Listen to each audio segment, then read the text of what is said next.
UP में हर हाथ को काम देने की तैयारी हो रही। 26 जून को 1 करोड़ लोगों को रोजगार देकर सरकार नया कीर्तिमान और रिकॉर्ड बनाएगी। नौकरी पाने वाले लोगों में 50% वो लोग होंगे जो मनरेगा के तहत रजिस्टर्ड हैं।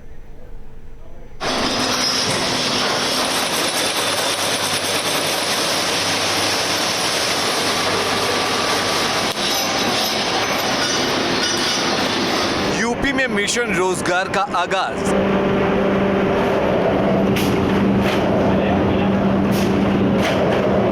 1 करोड़ लोगों को मिलेगा रोजगार।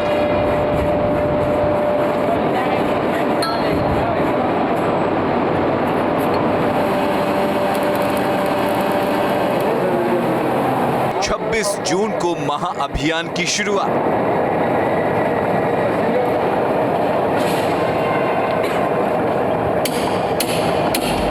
लॉकडाउन के दौरान भी और उसके बाद भी यूपी के सीएम योगी आदित्यनाथ प्रवासी मजदूरों के साथ खड़े हैं। श्रमिकों के हित के लिए नए नए फैसले ले रहे हैं। अब एक ऐसा कदम उठाया जा रहा है जिससे नया रिकॉर्ड बनेगा।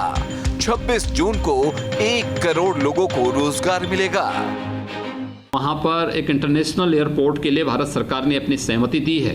उत्तर प्रदेश में पर्यटन की संभावनाओं को आगे बढ़ाने में इसकी बहुत बड़ी भूमिका होगी। इस एयरपोर्ट के माध्यम से जुड़ने में पर्यटन की ढेर सारी संभावनाएं और विकास और रोजगार की ढेर सारी संभावनाएं आगे बढ़ेंगी। उत्तर प्रदेश सरकार के इस कार्यक्रम में पीएम मोदी भी वर्चुअल माध्यम से शामिल होंगे। कार्यक्रम में न सिर्फ प्रवासी मजदूरों को रोजगार मिलेगा बल्कि एमएसएमई के लिए कर्ज भी दिया जाएगा। इस तरह यूपी देश में इतनी बड़ी संख्या में रोजगार देने वाला देश का पहला राज्य बन जाएगा।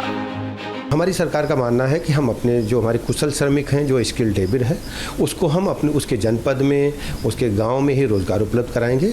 इसके लिए हमारे पास ODOP के माध्यम से 1 डिस्ट्रिक्ट 1 प्रोडक्ट, वह हमारे पास जो लघु उद्योग विभाग है, जो SMEs है, हम उससे जोड़ करके उनको सीधा रोजगार उपलब्ध कराने जा रहे हैं। सरकार प्रवासी श्रमिकों की स्किल मैपिंग करा चुकी है। कोरोना संकट के दौरान आए 36 लाख प्रवासी मजदूरों के स्किल मैपिंग का पूरा डेटा बैंक सरकार ने तैयार करा लिया है। योगी सरकार इन श्रमिकों और कामगारों को MSME, एक्सप्रेसवे, हाईवे, यूपीडा और मनरेगा जैसे सेक्टर्स में बड़े पैमाने पर रोजगार देगी। यूपी के 31 जिलों को इस बड़े अभियान में शामिल किया गया है। समाजवादी पार्टी के राष्ट्रीय अध्यक्ष अखिलेश यादव ने इस दावे पर तंज कसा है। ट्वीट में लिखा है, मुख्यमंत्री करोड़ों को रोजगार का दावा कर गए हैं, पर जाकर जनता से तो पूछो भाई कि उसकी थाली में क्या आया है। योगी जी लगातार प्रदेश के नौजवानों को गुमराह कर रहे हैं और मैं तो कह रहा हूं कि अब तक आपने 3 साल से अधिक की सरकार में कितने रोजगार दिए उसकी सूची आप जारी कर दीजिए।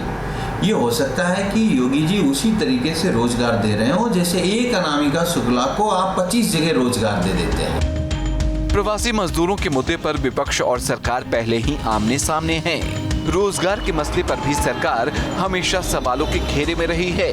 ऐसे में अगर 1 करोड़ लोगों को रोजगार मिलता है तो वाकई प्रवासी मजदूरों के साथ साथ प्रदेश की भी सूरत बदल सकती है। Team news state.